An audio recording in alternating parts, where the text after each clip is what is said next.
Hey everyone, it's Craig from No Limit Logistics. I hope you're doing well. My goodness, do we have a lot going on in the industry, and I have a ton of content to talk about. But I'm going to most likely break a lot of these down into over the course of maybe 2 or 3 videos. I want to give you a pretty decent brief overview of what we're going to be talking about. But again, I don't want to inundate you with a super long video. There is just so much going on, right? And so I want to be respectful of your time. Hey, you've got freight to move, and so you don't need to sit there for 10, 20 minutes watching a video, right? So let me start by sharing my screen, and I've got several takeaways here. Like I said, we're not gonna dive into every single one of these on in depth on this video. I'm just gonna try to keep it short and sweet. But these are takeaways that have that I compiled from multiple sources, right? And so if I were to share every single one with you, it would just be crazy. But again, our trend here has been talking about capacity issues. And if you've looked at seen our other videos, right, capacity is of top concern right now. There's just simply not enough trucks for the amount of freight that's out there. And so I keep looking for things that are indicators. Is it getting worse? Is it getting better? Right. So, I'm hoping that these articles or these topics here will help provide some insight for you. So first one, shortage of containers. Shortage of containers in China, right? That came from the Baltic Index report. And simply what's happening is that there's so many goods in China that need to be shipped out, but yet they can't get containers back fast enough. And it's a big problem here in the United States. And so, of course, the United States being one of the biggest importers from China, right, that's an issue. Next one, huge number of imports, right? And this is straight from FreightWaves. There'll be no let up in the container import boom in 2020.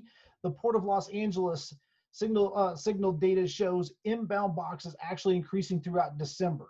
Well, that means as we enter January and February, and then you get the Lunar New Year, right? The Chinese New Year that always occurs in the first quarter.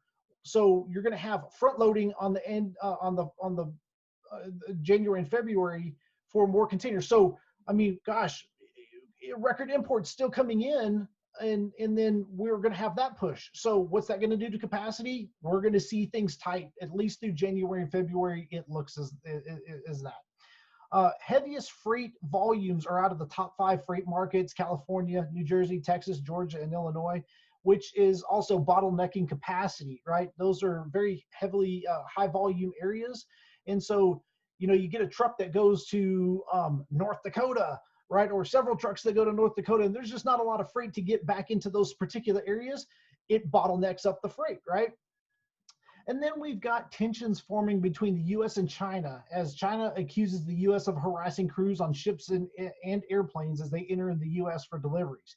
So there's a little bit of, just as we're kind of like things are stabilizing with this trade war and all that, then we got some bickering going back and forth, right? And so hopefully that subsides here pretty soon. But these are all just little indicators I want you to kind of be aware of that could potentially create problems down the road.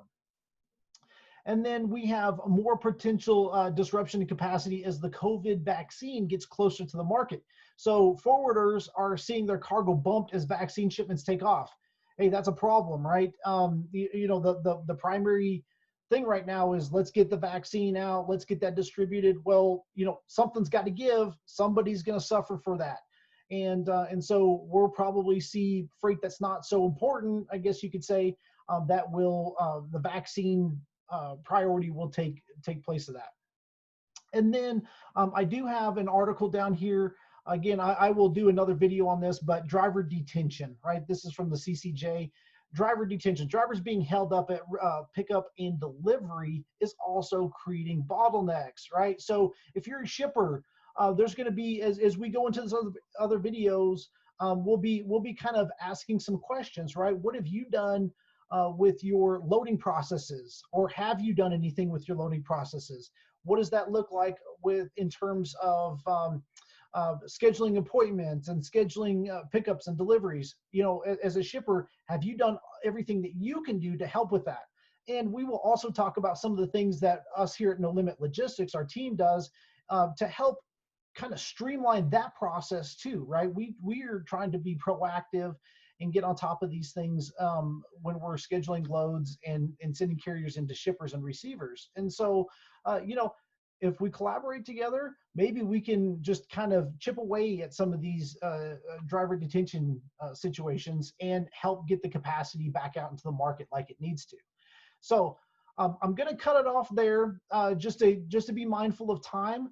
But, you know, just to kind of go back, I mean, these are, look at how many we've got. We got several. These are just a scratch in the surface, but several issues going on or several things taking place around globally, right, that are affecting our capacity here in the United States. And so we have to look at this from a broad view. And I certainly hope that this does provide some decent insight for you. And again, you know, to reiterate how we can help here at No Limit Logistics, right? We're predictable, we're trustworthy and accountable, we're honest and straightforward. And we help transport goods all throughout North America through a large carrier network. We are a smaller broker, right? But that equates to better service, more flexibility, more dependable and quicker responses.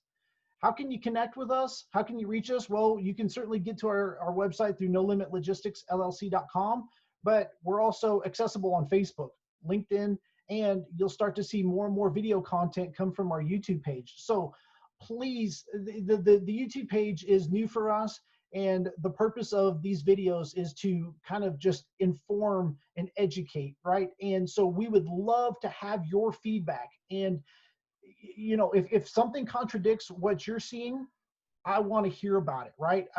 No comments are going to offend me, right? I'm here to have a thoughtful discussion and learn and grow from all of these things. So would love to hear and get some feedback from you.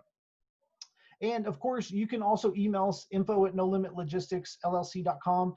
All that information is on our website as well. So definitely look forward to hearing back from you.